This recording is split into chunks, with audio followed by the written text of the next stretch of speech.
Magic.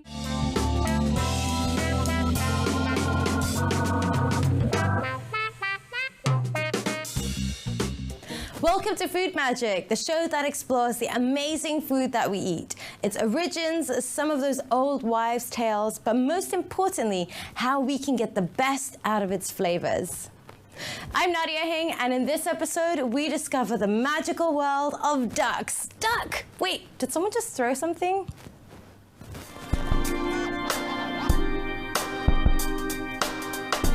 Here's an English lesson. The word duck comes from an Old English word, deuce or diver. It also comes from the word duncan, which means to bend down low as if to get underneath something.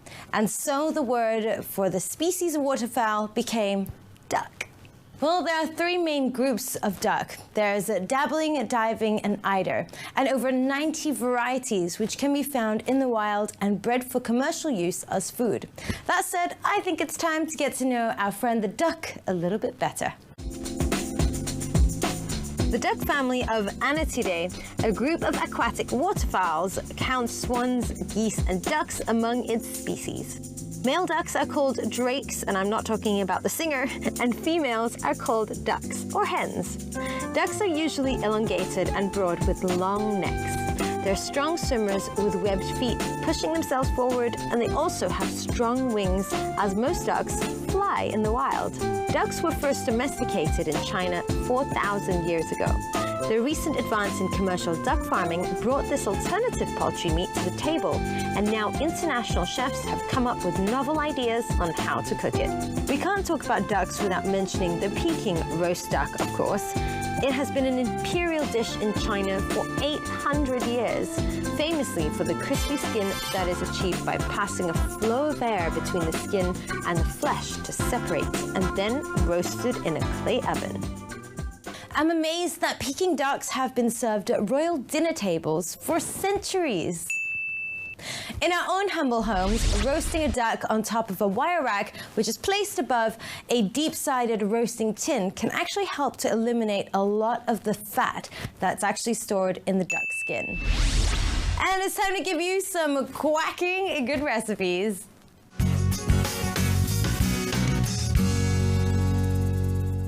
What we're looking at here is actually a salted, or rather preserved, duck egg. And if you're thinking, why on earth does it look so strange? It's because surrounding it, in order to preserve it, is rice hulls, quicklime, ash, and clay, and also salt, of course. So this can actually take up to several weeks and even up to several months for it to get the full formation of what you want. It really depends on the method that you're going to use. And the result is this gorgeous sort of onyx-colored egg. So in the center, once we slice it open, you'll be able to see the yolk is a nice green-gray, and the egg white has actually changed color to a sort of jelly, almost like jelly-like substance of different shades of brown. So we're just going to quarter this. And if you look at that, that is absolutely gorgeous. Like I said, it somewhat feels like I'm slicing through a precious stone almost. Beautiful.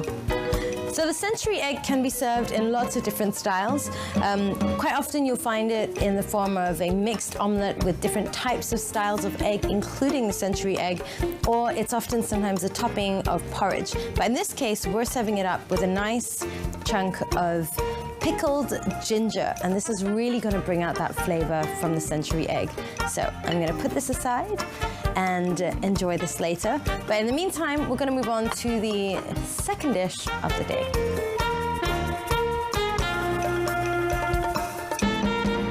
All right, it's time to move on to something nice and sweet, and probably one of my favorite things of all time. I'm going to teach you guys how to make kaya with duck eggs. 1 bowl of sugar, 1 bowl full of eggs, and here I'm talking about 10 eggs. We've got some custard, so it's basically custard powder with a bit of water.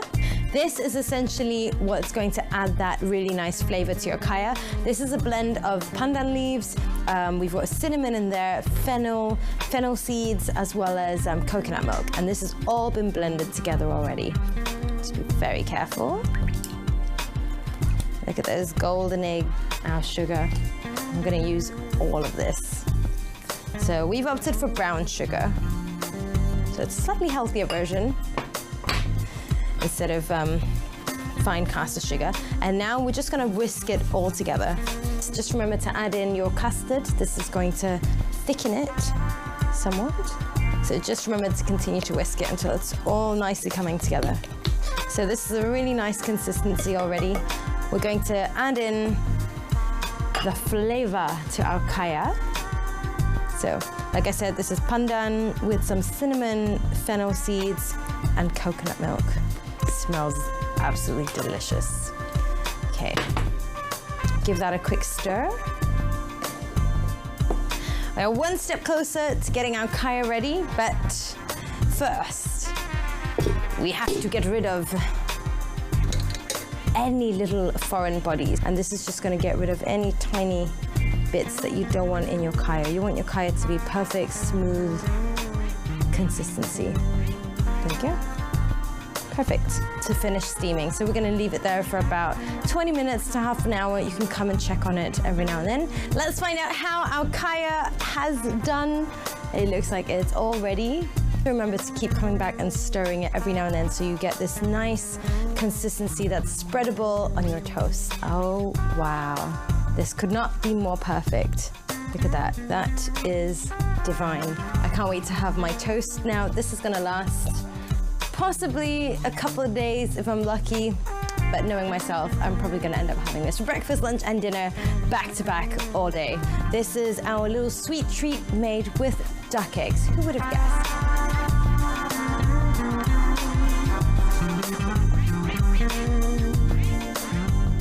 Well, that just makes me want to explore a whole range of possibilities with duck meat. But don't go anywhere because we still have plenty more about this tasty meat. Food magic. Food magic. Hello and welcome back. We are talking duck. That's right. In 2015, experts from Taiwan, Australia, Germany, the US, and many more countries came to Malacca, Malaysia to discuss the welfare of poultry or husbandry. Topics like sanitation, disease control, avian flu vaccination technologies, feed efficiency, quality of meat, better environment management, and ecology were all discussed. So it begs the question, how is duck farming carried out? One thing is for sure, we can all look and learn.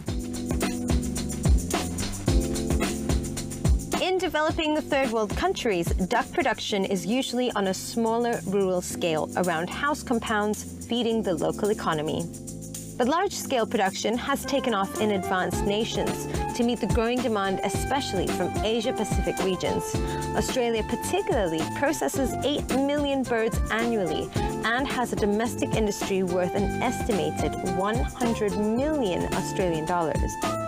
Ducks begin laying at approximately 21 weeks of age, similar to that of chickens, although duck eggs are usually larger. As domestic ducks do not nest naturally, ducklings are incubated under heat lamps and hatched for around 28 days.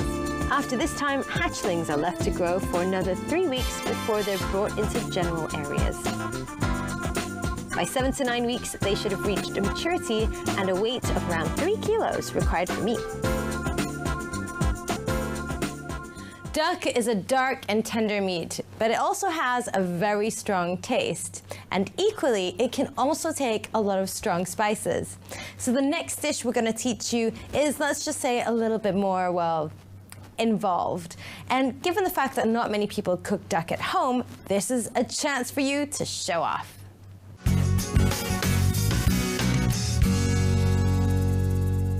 Hi everyone, I'm Chef Shafiq Zain from Fix Gastronomy. Right now, I'm gonna cook our dish, sous vide duck breast. The ingredients that we have right now is our sous vide duck, lime wedges, our sauce made from duck stock, butter, thyme, herb breadcrumbs, honey walnut, and also a French dumpling. Alright, okay, so now we're gonna start cooking the duck. The number one important thing that you need to do is to make sure your duck is at a room temperature, meaning it's not really cold. So you can cook evenly in the center and crispy skin on the outside. So I'm gonna start it off with a good sunflower oil. Now we would season it from on top, so it's evenly dispersed throughout the meat itself.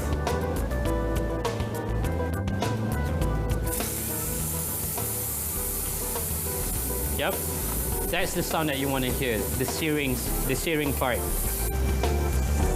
This is like a kind of cool trick in the restaurant that we do. We put something heavy on top of the duck. Now the reason why we do this is because we want the skin, the fat to really render and have a crispy skin. So now at this point you want to check out the duck. This thing aside. There you go. This is what you want. Nice golden brown. I'm gonna take my butter and my thyme. Just go ahead, take a big chunk. Few scoops of butter. And this is what we call basting. The reason I'm doing this is to keep the duck moist and also to have the nutty flavor from the butter itself. So you just keep on basting, taking the foam and pour it on top of the duck itself. If you're cooking at home, make sure you have something to rest your protein, your meat, meaning there's air circulation underneath the duck itself, or underneath the protein itself, so you can rest. So you want to have a medium heat pan, the same principles, hot pan, hot oil.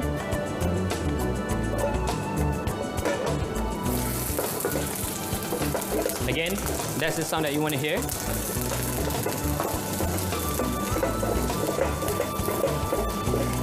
Put 1 cube of butter.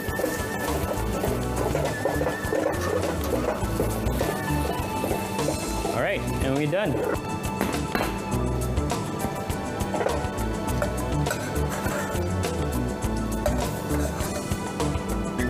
All right, so for the last step is to plate our beautiful duck and our yummy French dumplings.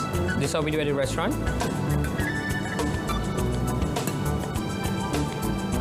Now at this point, I will put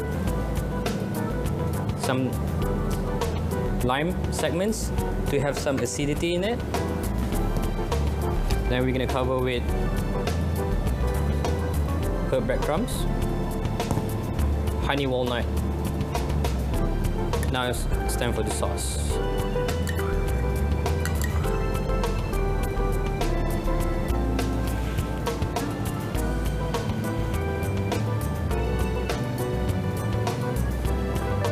Alright guys, and here you go, our duck breast and French dumplings. Enjoy.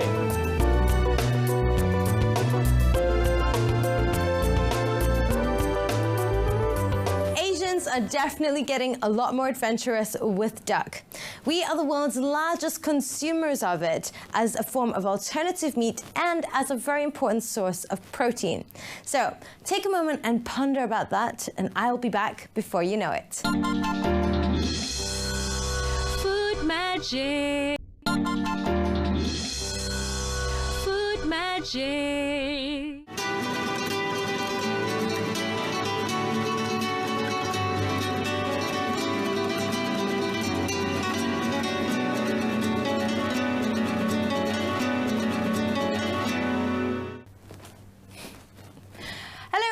Welcome back. Now we all know that duck has been used in recipes all around the world, aside from just our favorite crispy duck in hoisin sauce. So today we're going to show you how to make masak lemak chili api with duck.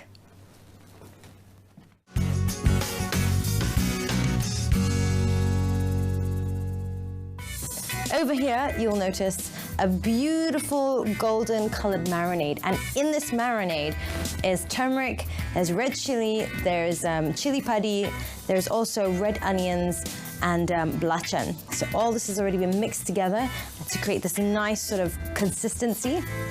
And this is going to be the base for our masak lemak cili padi. A lot of duck that's already been nicely chopped up. You want to get the nice parts, and it's already been popped inside, pre-prepared. But let's turn on the heat. Let's have a nice, generous amount of marinade. If you want it to be really flavorful, make sure your marinade can nicely cover the entire top of this. But what we're going to do first is we're just going to mix it around. A tip to remember is just have it nicely submerged. So you want to just sort of cover your duck. You don't want too much. I think that should be just about right. Give it a quick stir. So we're just going to chop up one more of our lady's fingers, or okra, as people like to call it as well. And put this aside first. We're going to throw in a quarter of a tomato as well. A little turmeric leaf, you can tie it into a little knot like this as well. We've also got our kaffir lime leaves as well. So we're going to pop in maybe 2 or 3 of these, and that should be more than enough. Our tamarind palm right here, also known as asam. And finally, last but not least, we're also going to add in some lemongrass. So this has already sort of been crushed to let the essence of it ooze out, and we're just going to chop off the ends. Our family of vegetables that I chopped up earlier on, all of it is going to go in right now. So just be careful, make sure you don't create a big splash. Come on, guys, in you go. All right, so let's just make sure it all gets nicely submerged and soaks in that amazing marinade. Very, very important step. It's going to nicely thicken it and add some flavor. So we're just going to put in about half a cup. So we're going to add a nice dash of salt. Let's just give that a nice toss one more time. Turn it off. Oh, wow. This smells amazing. I think I could live off this for weeks. Okay, here it goes, guys. It's a little bit hot, but that taste, oh my gosh.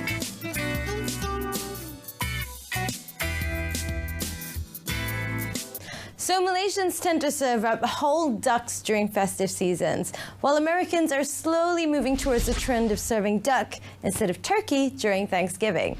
Well, the Federation of Farmers Livestock Association says that there are about 20 farms out there, with the main breed being the Peking duck. Well, we can see why many of us are taking to duck. So here's the inside story as to why all of us are starting to eat duck. The dark duck meat resembles beef, with similar proteins that play a fundamental role in the formation and repair of our body skin, tissues, cells, cartilage, and hormones. Proteins also help against infections. Just 100 grams of duck breast a day provides more than half our daily requirements of protein. Around 300 grams of duck meat contains 10% of vitamin A, 13% of vitamin C, and 38% of iron. Iron makes red blood cells bring oxygen and nutrients throughout our bodies. Iron also regulates our metabolic activities and produces certain enzymes. It's a great meat source for growing children and adolescents as it helps the body produce energy. While duck eggs are rich in vitamins, particularly vitamin A and D. Happiness to me is like glutinous rice with salted duck egg. Absolutely delicious. But you know, I know another duck that also makes me really happy from my childhood. You guys remember Donald Duck, right? Well, you know, speaking of childhood memories, I think that we have enough fun facts here to share with our children the benefits of what ducks have to offer. So let's see what else we have in store.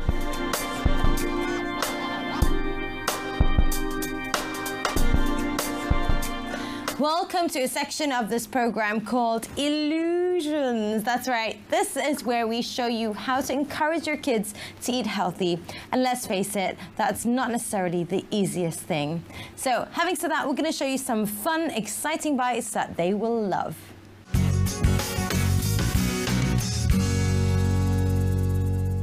It's time to show you guys something really fun and light that you can use as a snack, but of course it's made with our duck. So I'm gonna turn on the pot, add some olive oil, duck, and it's been marinated in salt and turmeric. So here we go.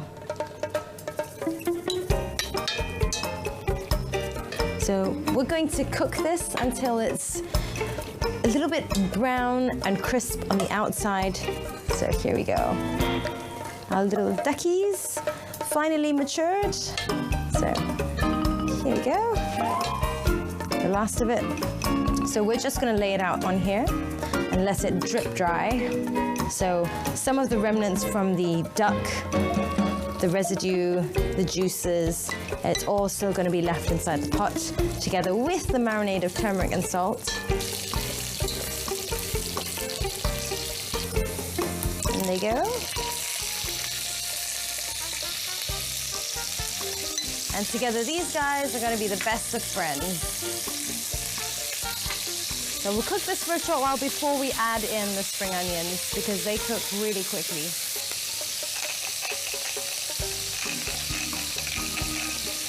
And a little bit of pepper.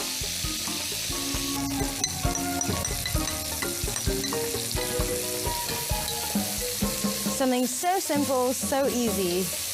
It's time for the final step. So we're gonna add in our potato, vegetable mix, green peppers, red bell peppers, potato, chives, and onions. That's all it is in here. And now it's time to add our star of today. So it's time to just add these on top. So, are we ready? No time like the present. You might want to wait for it to cool down a little bit and don't get overexcited like I did. But this is the perfect afternoon snack. It's nice. It's got protein with your duck. You've got your potatoes and vegetables. What else could you want?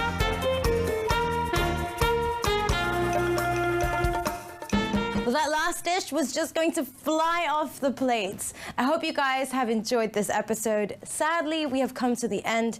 I'm Nadia Hing. This is Food Magic, and until the next time.